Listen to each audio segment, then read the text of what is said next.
সেদিন ছিল 12 জানুয়ারি। দেওর, যা, ভাসুরঝি, দেওরঝিদের সঙ্গে নিয়ে আমি, বরমশাই আর মেয়ে বেরিয়ে পড়লাম ফুলের বাগান খিরাইয়ের উদ্দেশ্যে। ট্রেনে উঠেই খেতে খেতে বেশ মজা করে গেলাম, যেন পাকস্থলীর সংখ্যা বেড়ে গিয়েছিল।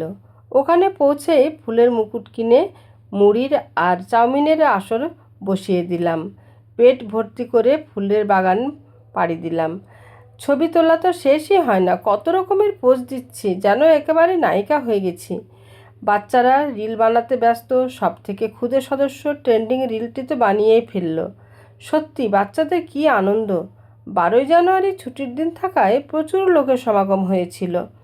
ফুলের সাথে সাথে বিনস, ব্রকলি, কফি, আলু গাছে দেখে মন ভরে গেছিল।